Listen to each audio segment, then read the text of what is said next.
بسم اللہ الرحمن الرحیم۔ السلام علیکم میرے پیارے عزیز دوستوں اور بزرگوں، آج کے ہمارے بیان کا عنوان ہے مرشد کسے کہتے ہیں اور مرید کسے کہتے ہیں۔ پیارے عزیز دوستوں اور بزرگوں،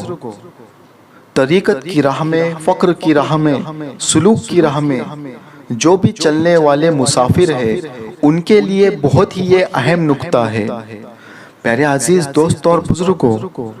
مرشد اور مرید طریقت کی راہ میں یہ دونوں شخصیات بہت ہی اہم رول اپناتے ہیں، اور جب تک ہم نے ان دونوں کو سمجھا نہیں ہے ہم طریقت کو سمجھ نہیں پائیں گے۔ پیارے عزیز دوستوں اور بزرگوں، میں آپ کو آسان سی زبان میں، آسان سے جملوں میں سمجھانے کی کوشش کروں گا کہ مرشد کسے کہتے ہیں اور مرید کسے کہتے ہیں۔ پیارے عزیز دوستوں اور بزرگوں، ایک مرتبہ رسول اللہ صلی اللہ تعالیٰ علیہ وسلم سے کسی صحابی رسول نے فرمایا، یا رسول اللہ مرشد کسے کہتے ہیں؟ تو رسول اللہ صلی اللہ تعالیٰ علیہ وسلم نے فرمایا،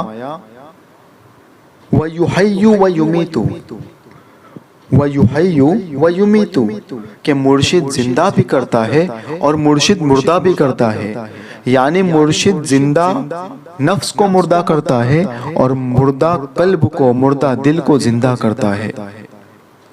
پیارے عزیز دوستوں اور بزرگوں، مرشد لفظ راشد میں سے نکلا ہے۔ راشد یعنی رشد و ہدایات بیان کرنے والا، مرشد یعنی راہ دکھانے والا، راستہ بتانے والا، حق کا راستہ بتانے والا۔ جیسا کہ تمام طریقت کی راہ میں چلنے والے لوگ جانتے ہیں کہ اللہ سبحانہ و تعالیٰ نے اس کائنات کو بنانے کا مقصد، انسان کو بنانے کا مقصد، تمام عالمین کو بنانے کا مقصد صرف اور صرف یہ ہے کہ اپنی پہچان کی خاطر اللہ نے تمام عالمین کی تخلیق کی، انسانوں کی تخلیق کی، چرندوں پرندوں کی تخلیق کی، اور ہم کو بھی دنیا میں اگر بھیجا ہے تو خدا کو جاننے اور پہچاننے کے لیے اور اپنا بنانے کے لیے، اور یہی ہی اصل عبادت ہے۔ اس سے بڑی کوئی عبادت نہیں ہے۔ اپنے رب کی جان، اپنے رب کی پہچان، اپنے رب کو جاننا، اپنے رب کو پہچاننا، رب کی تصدیق کرنا، تحقیق کرنا اور اس کا دیدار دنیا میں کر کے جانا، اسی لیے ہم اس دنیا میں آئے ہیں۔ اگر ہم جیتے جی خدا کا دیدار نہیں کر پائیں گے تو مرنے کے بعد کبھی بھی نہیں کر پائیں گے، کیونکہ جو یہاں کا اندھا وہ وہاں کا اندھا، جس نے اپنے رب کو دنیا میں نہیں دیکھا وہ بعد مرنے کے کیا دیکھیں گا۔ اپنے رب کا دیدار کرنے کے لیے ہی ہم دنیا میں آئے ہیں، اور یہ سبھی تعلیمات مرشد دیتا ہے۔ مرشد کا مطلب راہ دکھانے والا۔ اب مرشد راہ کون سی دکھائے گا؟ راہ رب کی راہ دکھائے گا، رب کے راستے پر چلائے گا، صراط المستقیم پر چلائے گا۔ جب کوئی شخص مرشد کی بارگاہ میں آتا ہے، مرید بنتا ہے، اب ہم جانیں گے کہ مرید بھی کسے کہتے ہیں۔ مرید وہ ہوتا ہے جو اپنے رب کے اوپر غور و فکر کرتا ہے، اس کے اندر شوق پیدا ہوتا ہے، ذوق پیدا ہوتا ہے کہ میں دنیا میں کیوں آیا، میں کہاں سے آیا ہوں اور کہاں کو جاؤں گا۔ جب یہ سوالات مرید کے ذہن میں پیدا ہوتے ہیں تو وہ کسی رہبر کو ڈھونڈنے لگتا ہے۔ آج تک کئی لوگ کامل مرشد کی تلاش میں بیٹھے ہوئے ہیں کہ کوئی ہمیں کامل مرشد ملے گا اور اس کی رشد و ہدایات سے، اس کی تعلیمات سے ہم رب کو جانیں گے۔ بے شک ساری دنیا رب کو مانتی ہے مگر کوئی رب کو جانتا نہیں ہے۔ پیارے عزیز دوستوں اور بزرگوں، مرشد کا مطلب یہی ہوتا ہے کہ اللہ سبحانہ و تعالیٰ کی پہچان کرانے والا، بندے کو خدا سے ملانے والا، خود کے اندر خدا کا پتہ بتانے والا، اور ان کھلی آنکھوں سے خدا کا دیدار کروانے والا مرشد ہوتا ہے۔ وہ مرشد ہی نہیں جو اپنے مرید کو جیتے جی خدا کا دیدار نہ کروائے، اور جس مرشد نے اپنے مرید کو جیتے جی خدا کا دیدار نہیں کروایا وہ مرشد ہی نہیں ہے۔ آپ لفظ مرشد کے اوپر توجہ کیجئے کہ لفظ مرشد میں میم رے شین دال یہ الفاظ آتے ہیں، یہ لفظ آتے ہیں، تو مرشد کے میم سے محمد کی آتا ہے، مرشد کے میم میں محمد کی آتا ہے، مرشد کے ر میں رب کا ظہور ہے، مرشد کے ش میں شرابن طہورا ہے، اور مرشد کے د میں دیدار یار ہے۔ مرشد کامل اکمل مکمل وہی ہوتا ہے جو اپنے مرید کو خدا کا پتہ دیتا ہے، خدا کا دیدار کرواتا ہے، معرفت الہی کی تعلیمات دے کر، عرفانی تعلیمات دے کر، سینہ بسینہ تعلیمات دے کر، روحانیت کے نقطے اور رمز و اسرار بیان کر کر اپنے مرید کو خدا تک پہنچاتا ہے، وہ مرشد کامل اکمل مکمل ہوتا ہے۔ وہ مرشد ہی نہیں، وہ مرشد کامل ہی نہیں جو بس اپنے گدی پر بیٹھ کر، اپنی خانقاہ میں بیٹھ کر بس نذرانے کھا رہا ہے مریدوں کے، اور مریدوں کو کچھ تعلیمات نہیں دے رہا ہے۔ پیارے عزیز دوستوں اور بزرگوں، مرشد کامل اکمل مکمل وہی ہوتا ہے جو اپنے مرید کے باطن میں اجالا پیدا کرتا ہے، اپنے مرید کے باطن میں روشنی پیدا کرتا ہے، مرید کے نفسوں کو پاک کرتا ہے، سرافہ مرید کے وجود کو نور اعلیٰ نور بنا دیتا ہے، خیالوں کے اندر روشنی پیدا کرتا ہے، ظرف پیدا کرتا ہے، روح کے اندر عشق کو اتار دیتا ہے، وہ مرشد کامل اکمل مکمل ہوتا ہے۔ مرید کو اپنا مرشد مراقبے کے ذریعے، مشاہدے کے ذریعے، معائنے کے ذریعے ہر علم اس کے اندر اتار دیتا ہے، سمجھ اتار دیتا ہے، ظرف اتار دیتا ہے، دید والی آنکھیں پیدا کرنے والے کا نام مرشد ہوتا ہے۔ پیارے عزیز دوستوں اور بزرگوں، آپ کے سامنے میں قرآن مجید فرقان حمید کی ایک آیت مبارکہ رکھ رہا ہوں، سورہ کہف کے اندر آیت نمبر 17، جس کے اندر اللہ سبحانہ و تعالیٰ نے ارشاد فرمایا ہے، اسے آپ پڑھیے بھی اور سمجھیے بھی۔ باقاعدہ لفظ مرشد کا نام استعمال ہوا ہے قرآنی آیتوں کے اندر۔ جو لوگ اس چیز کا انکار کریں گے وہ سورہ کہف کھولے اور قرآن کو پڑھے اور سمجھے اور اس سے کچھ ہدایت حاصل کرے۔ پیارے عزیز دوستوں اور بزرگوں، قرآن مجید فرقان حمید کے اندر اللہ سبحانہ و تعالیٰ فرماتا ہے، ذالک من آیات اللہ من یہد اللہ فہو المہتد ومن یضلل فلن تجد لہ ولیا مرشدا ولیا مرشدا ولیا مرشدا۔ میں نے آپ کے سامنے یہ 3 بار لفظ اس لیے دہرایا کہ جو لوگ کہتے ہیں نا کہ مرشد کیا ہوتے ہیں اور ولی کیا ہوتے ہیں، وہ آنکھ کھول کر دیکھے قرآن مجید کے اندر اللہ سبحانہ و تعالیٰ نے ولی کا بھی لفظ استعمال کیا ہے اور مرشد کا بھی لفظ استعمال کیا ہے۔ پیارے عزیز دوستوں اور بزرگوں، اب میں اس کا ترجمہ آپ کے سامنے سناتا ہوں کہ اللہ کی قدرت، اللہ کی بڑی قدرت یہ ہے کہ اللہ کی نشانیوں میں سے سب سے بڑی نشانی یہ ہے کہ جسے اللہ ہدایت فرما دے، جسے اللہ ہدایت فرما دے سو وہی ہدایت یافتہ ہے، اور جسے وہ گمراہ ٹھہرا دے تو اس کے لیے نہ کوئی ولی ہے نہ کوئی مرشد ہے، اس کے لیے نہ کوئی ولی ہے اور نہ اس کے لیے کوئی مرشد ہے، نہ کوئی اس کے لیے کوئی ولی ہے۔ پیارے عزیز دوستوں اور بزرگوں، یعنی راہ دکھانے والا مددگار نہیں پائیں گا وہ۔ اللہ سبحانہ و تعالیٰ نے واضح کر دیا اس آیت مبارکہ کے اندر، وَمَن يُضْلِلْ فَلَن تَجِدَ لَهُ وَلِيًّا مُرْشِدًا، کہ جسے اللہ راستہ دکھانا چاہتا ہے، راستے پر لانا چاہتا ہے، راہ راست پر لانا چاہتا ہے، اسی کے لیے ولی اور مرشد مقرر کر دیتا ہے،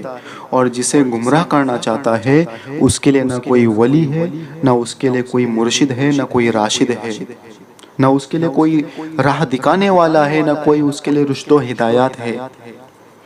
پیارے عزیز دوستوں اور بزرگوں، اس آیت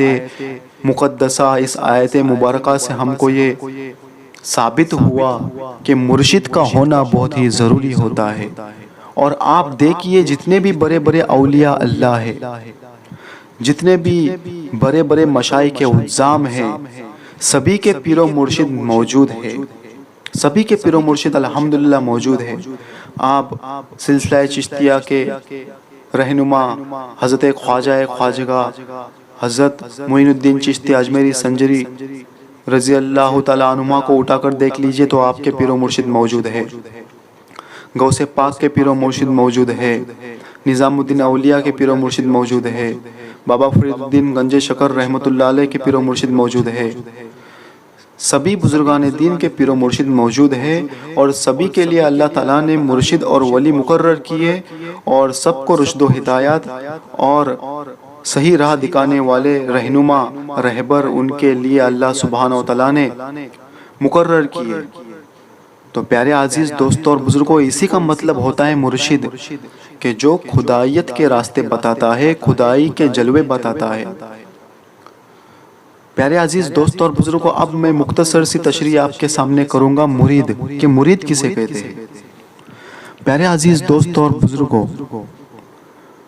مرید دو قسم کے ہوتے ہیں، ایک مرید حقیقی ہوتا ہے اور ایک مرید رسمی ہوتا ہے۔ مرید حقیقی ہوتا ہے اور مرید رسمی ہوتا ہے۔ مرید رسمی وہ ہوتا ہے جو صرف اپنی لالچ کے لیے، دنیائی خواہشات کے لیے، دولت کے لیے، شہرت کے لیے، بیماری سے بچنے کے لیے، تنگ دستی سے بچنے کے لیے، گھر کے اندر رزق و برکت کے لیے کسی نہ کسی مرشد کا دامن پکڑتا ہے، وہ رسمی مرید ہے، مطلبی مرید ہے۔ مگر مرید حقیقی وہ ہوتا ہے، حقیقی مرید وہ ہوتا ہے جسے دنیا کی کوئی چیز سے کوئی لالچ نہیں، نہ اسے دنیا چاہیے، نہ اسے عزت چاہیے، نہ اسے شہرت چاہیے، نہ اسے کسی بھی چیز کی طلب ہوتی ہے۔ بس وہ یہ چاہتا ہے کہ میں دنیا میں کیوں آیا، میں کہاں سے آیا ہوں اور کہاں کو جاؤں گا۔ اگر میں دنیا میں آیا ہوں تو اپنے رب کو جاننے کے لیے آیا ہوں۔ وہ مرید اس لیے بنتا ہے کہ اس کو خدائیت کی تعلیم ملے، خدا کو جاننے، خدا کو پہچاننے کی تعلیم ملے، معرفت الہی کی تعلیمات ملے، تصوف کی تعلیمات ملے، عرفانی تعلیمات ملے، رمز و اسرار ملے، سینہ بہ سینہ تعلیمات ملے، جس سے وہ اپنے رب کو جانے، رب کو پہچانے، رب کا دیدار کرے۔ صرف اور صرف اپنے رب کے لیے وہ مرید بنتا ہے اور پیر و مرشد کی بارگاہ میں جا کر بیٹھتا ہے کہ کچھ وہاں سے راز مل جائے، رمز مل جائے، تعلیم مل جائے، تربیت مل جائے، مراقبہ مل جائے، مشاہدہ مل جائے، معائنہ مل جائے، اور وہ مرید حقیقی ذکر فکر کر کے، اپنے اندر نور پیدا کر کے، اپنے ظرف کو روشن کر کے، اپنے خیالوں کو روشن کر کے، اپنے اندر جستجو پیدا کر کے، اپنے اندر عشق حقیقی پیدا کر کے خدا تک پہنچ جاتا ہے۔ اور یاد رکھنا پیارے عزیز دوستوں اور بزرگوں، وہی مرید حقیقی ہوتا ہے جو بے غرض ہوتا ہے، اسے دنیا سے کوئی غرض نہیں ہوتی، اس کے اندر نہ کوئی خواہش ہوتی ہے، نہ اس کے اندر کوئی تمنا ہوتی ہے۔ وہ صرف چاہتا ہے کہ میں بھی میرے رب کا دوست بن جاؤں، میں بھی اپنے رب کا ولی بن جاؤں، اپنے رب سے قریب ہو جاؤں، اور اپنے رب سے قریب ہونے کے لیے، اولیاء اللہ بننے کے لیے وہ مرشد کی خدمت کرتا ہے، مرشد سے راز و نیاز کی تعلیمات لے کر، رمز و اسرار والے تعلیمات لے کر، مخفی تعلیمات لے کر، خفی تعلیمات لے کر وہ منزل مقصود تک پہنچ جاتا ہے۔ پیارے عزیز دوستوں اور بزرگوں، یاد رکھنا، وہ مرشد کامل ہی نہیں، وہ مرشد کامل ہی نہیں جو اپنے مرید کو جیتے جی خدا کا دیدار نہ کروائے، وہ فراڈ ہے، پھر وہ دھوکہ ہے۔ یاد رکھنا، خدا کا دیدار زندے کو ہی کرنا ہے، ان کھلی آنکھوں سے ہی خدا کا دیدار کرنا ہے۔ اگر ہم نے خدا کو دنیا میں نہیں دیکھ پایا تو یاد رکھنا بعد میں بھی نہیں دیکھ پائیں گے۔ جب زندے نے خدا کو نہیں دیکھا تو مردہ کیا خاک دیکھیں گا؟ مردہ تھوڑی دیکھنے والا ہے۔ زندگی اسی لیے دی ہے، اللہ سبحانہ و تعالیٰ نے ہمیں زندگی اس لیے دی ہے کہ ہم زندے کو دیکھ پائے، مردہ کبھی دیکھتا نہیں ہے۔ موتو قبل ان تموتو، کہ مرنے سے پہلے ہی مر جاؤ۔ ہم پیر طریقت کے اندر یہ سنتے ہیں کہ مرنے سے پہلے ہی مر جاؤ، تو یاد رکھنا، مرنے سے پہلے مرنے کے لیے زندہ ہونا بہت ضروری ہے، بیدار ہونا بہت ضروری ہے۔ جو زندہ ہوا، جو بیدار ہوا، وہی مرنے سے پہلے مر سکتا ہے، مرنے کے لیے وہ تیار ہو سکتا ہے، اور جو مر گیا اسی کو ہی 3 سوال ہوں گے۔ جو مرا ہی نہیں ہے اسے 3 سوال نہیں ہوں گے۔ اور یاد رکھنا، ہم سمجھتے ہیں کہ مرنے کے بعد 3 سوال ہوں گے قبر میں، مرنے کے بعد نہیں، جیتے جی سوال ہوتے ہیں 3۔ مرنے کے بعد مردہ تھوڑی سوالوں کے جواب دے پائیں گا،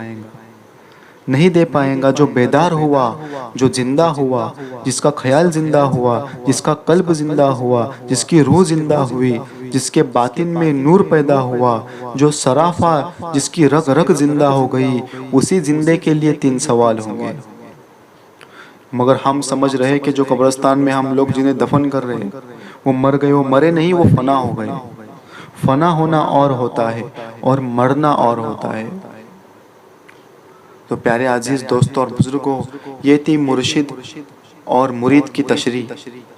میں تمام لوگوں سے یہ التماس کرتا ہوں، جو بھی سالکین ہے، طالبین ہے، مریدین ہے، جو بھی فقر کی راہ کے مسافر ہے، جو بھی راہ سلوک کے مسافر ہے، جو پیر طریقت کے اندر جنہیں دلچسپی ہے، جنہیں شوق ہے، ذوق ہے، ان سے یہ میں کہنا چاہتا ہوں کہ آپ کامل بنیے، مکمل بنیے، سچے پیر اور کامل پیر کی تلاش میں رہیے، اور خود کامل اور خود مکمل بننے کی کوشش کیجیے کہ خود تمہیں منزل مقصود تک پہنچنا ہے۔ خدا کی جان، خدا کی پہچان، معرفت الہی، خدا شناسی کی تعلیمات کو لینا ہے، تزکیہ نفس کرنا ہے، اور اس دنیا سے روانہ ہونا ہے، فانی دنیا سے روانہ ہونا ہے۔ تو پیارے عزیز دوستوں اور بزرگوں، میں آج کی یہ مختصر سی گفتگو یہیں پر ختم کرنا چاہتا ہوں۔ مولا سب کو سلامت رکھے، شاد رکھے، ہر مصیبت اور آفت سے دور رکھے، خود کو سمجھنے کی سمجھ پیدا کرے، کلمہ طیب کو سمجھنے کی سمجھ پیدا کرے، کلمے کو جاننے کی، کلمے کو پہچاننے کی، اور کلمے والا ہونے کی، اور خود کلمہ بننے کی اللہ تعالی ہم کو ہدایت دے، ہمارے اندر روشنی پیدا کرے، نور پیدا کرے، ظرف پیدا کرے۔ السلام علیکم ورحمۃ اللہ وبرکاتہ۔